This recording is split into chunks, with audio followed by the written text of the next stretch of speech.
Just speaking of the draft, Coach, you once held the number 2 pick like the Washington Commanders have now. You took Chase Young with that pick in 2020.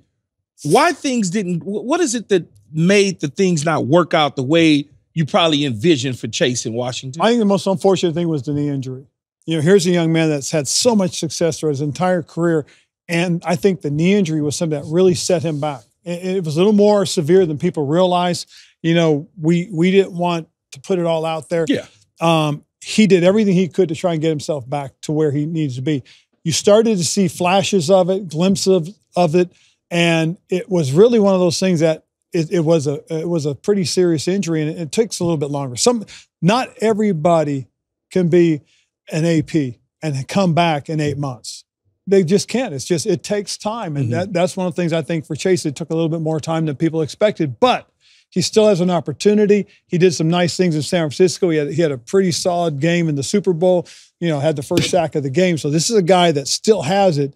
And again, I think we'll find out if he's that guy that we had hoped he'd become with New Orleans now. So at that time, though, and defensive-minded coaches, for whatever reason, always like defensive players, right? They look at him and they go, I like him on the defensive side.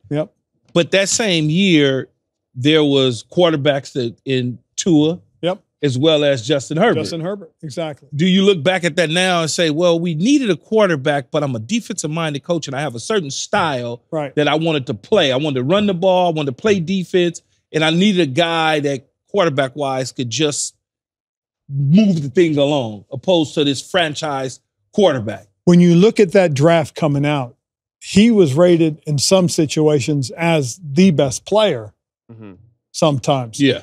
And so, you know, looking at it, says this is a guy that can impact you on the defense side. And he had that rookie year where he was defensive rookie MVP. So a lot of those things pointed towards him being the next pick, if not the first pick. And for us, you know, our decision once we got closer to the draft was, how were we going to be able to do that?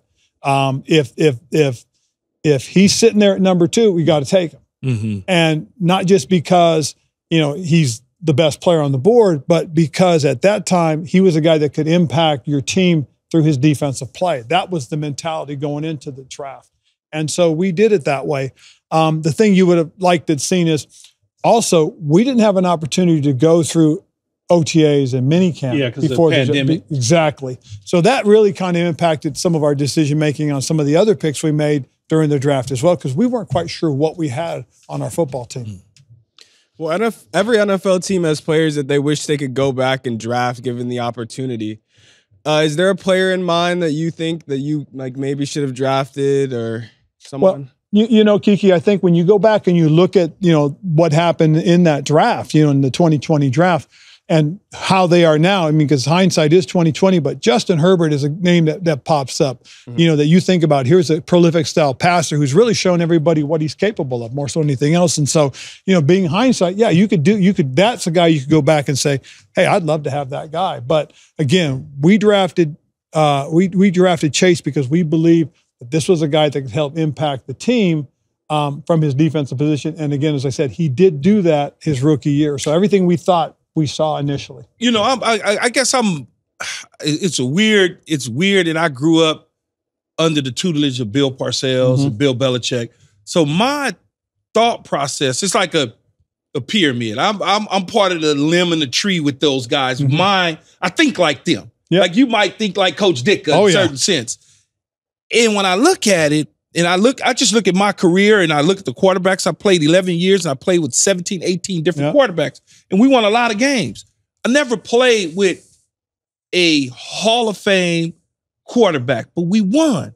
And so when I look at it, I say, a guy who sets the edge, a guy who protects, a guy who shuts a guy down, a guy who can go catch it.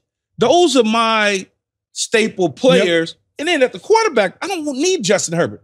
I could just have a guy that's not going to get a ball to the other team, and in the end, I'm going to be in the tournament. Right. And so when everybody says, well, Justin Herbert, I'm like, do you really want a Justin Herbert? It would be nice to have him, but you could do just as well with a Brock Purdy. But I think at the same time, though, is if you get to the point where you don't have to rely on just Justin, And I think that's what's happened. Yeah. Is what you need is, and I know Brock Purdy doesn't like the word, but you need a game manager. Well, I didn't want to use manager. I just said a guy that won't get a ball to the other team. But the truth is, if you look at a really, really good quarterback, and I'm going to use Tom Brady as an example. If you watch the way Tom plays, he can take over a game at any time. Okay? But he manages those games. Yes. He manages those games. And when he has to, he takes it over. And it's the same thing with Patrick Mahomes. He has that ability to manage a game, and then he takes it over. Okay, so to me, when you use the word, he's a game manager that can take a game over, that's what you need, in my opinion. And so I try to, look at it and say, how many game managers are there? How many guys that can take a game and manage it, and then all of a sudden, hey, it's time to score. Let's go. Take it over. Not very many. No, but those are Patrick Mahomes. Yeah. Okay, Brock Purdy, for the most part, I think is a game manager with that same ability. He can take a game over, and he showed his abilities. And and again, he'll continue to grow. He's still young. Yes. And again, let's remember, this is he'll be going into his third season. This is a guy I think that eventually has a bright future. And to me, hey, embrace the fact that you have that game manager ability, but you also have the ability to take it over. We absolutely hope you enjoyed this video. If you want more from us, hit that subscribe button for all videos, full episodes, and exclusive content from the show. And don't forget to find All Facts, No Breaks on Apple, Spotify, or wherever you get your podcasts.